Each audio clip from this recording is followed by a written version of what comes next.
Dans cette vidéo, on va voir comment utiliser les pourcentages dans 8 situations différentes.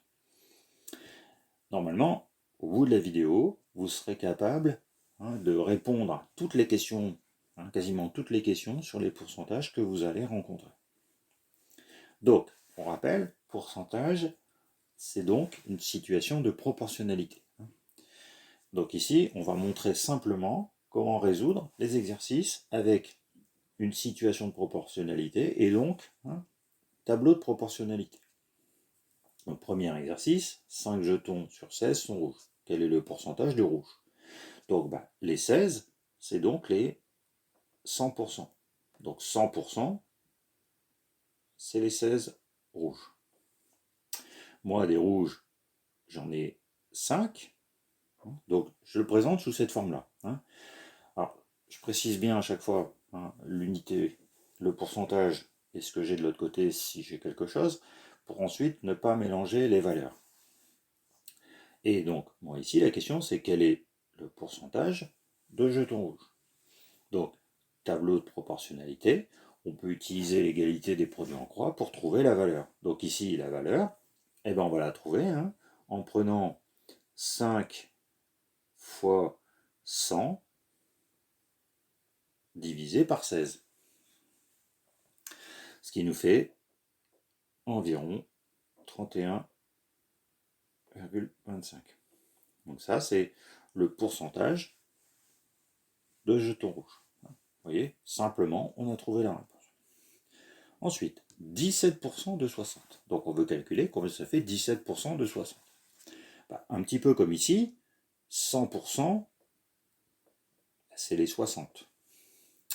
Et moi, je connais la valeur que je cherche en pourcentage, 17%. Elle représente combien?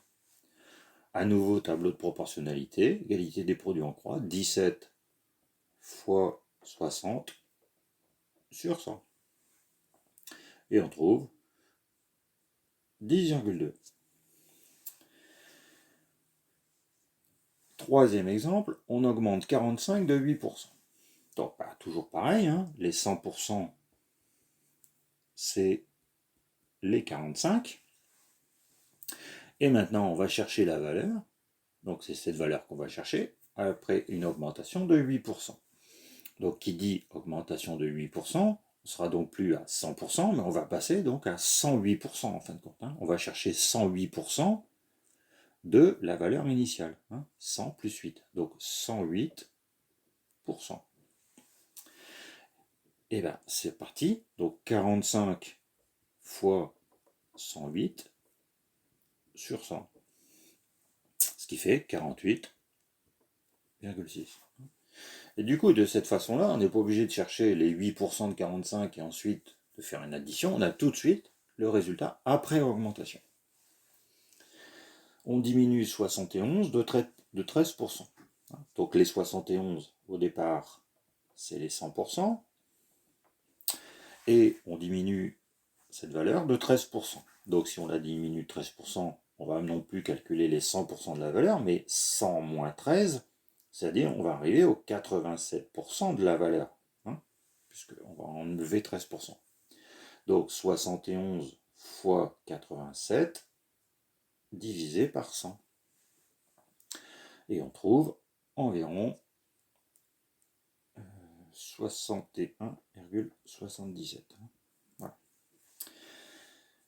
On aurait pu aussi calculer les 13% de 71 et ensuite faire une soustraction. Mais là, en fin de compte, on fait tout de suite dans notre tableau la soustraction entre les 100% et les 13%, avec les 13%. Alors maintenant, on veut passer de 123 à 131, donc ça veut dire qu'on va chercher le pourcentage qui permet d'augmenter 123 pour l'avoir à 131. Donc, au début, les 123, ce sont nos 100%, et nous, on veut atteindre à la fin 131.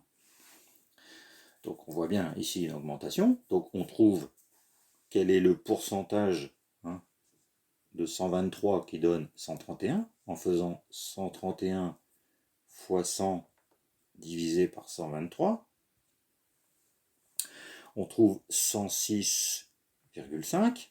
Hein. Donc en fin de compte, ici, la valeur, c'est 106,5. Or, 106,5, c'est quoi? C'est 100 plus 6,5. Hein. Donc, la valeur que l'on cherche, hein, pour passer de 123 à 131, on a donc augmenté de 6,5%.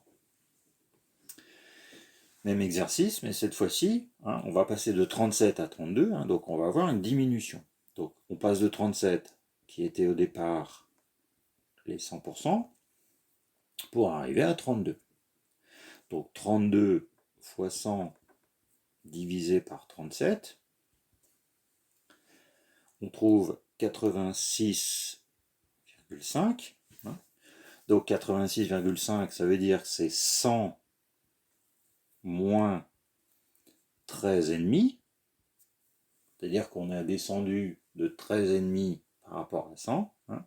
Donc ici, on a une baisse de 13,5%.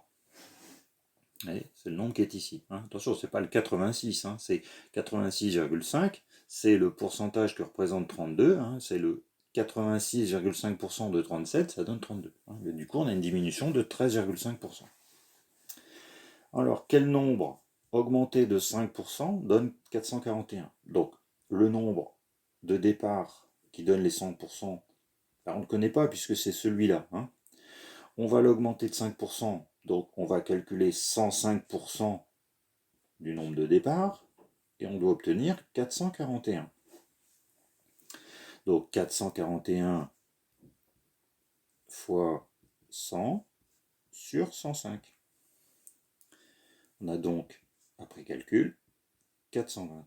Donc si on augmente 420 de 5%, on obtiendra 441.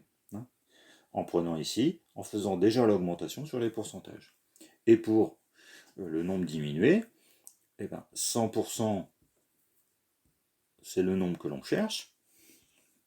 Quand il sera diminué, il sera à 83,6. On va le diminuer de 24%, hein, c'est-à-dire qu'on va faire moins 24%. Donc c'est qu'on va arriver à 76%. Et puis c'est parti, on calcule, hein, 83,6 fois 100 divisé par 76. Et on arrive, après calcul, à 110. Donc si on enlève 24% à 110, on va obtenir 83,6. Donc, vous voyez qu'à partir de petites correspondances, de petits tableaux de proportionnalité, on arrive à résoudre quasiment tous les problèmes avec les pourcentages, sans se compliquer la vie, sans passer par des heures et des heures de recherche.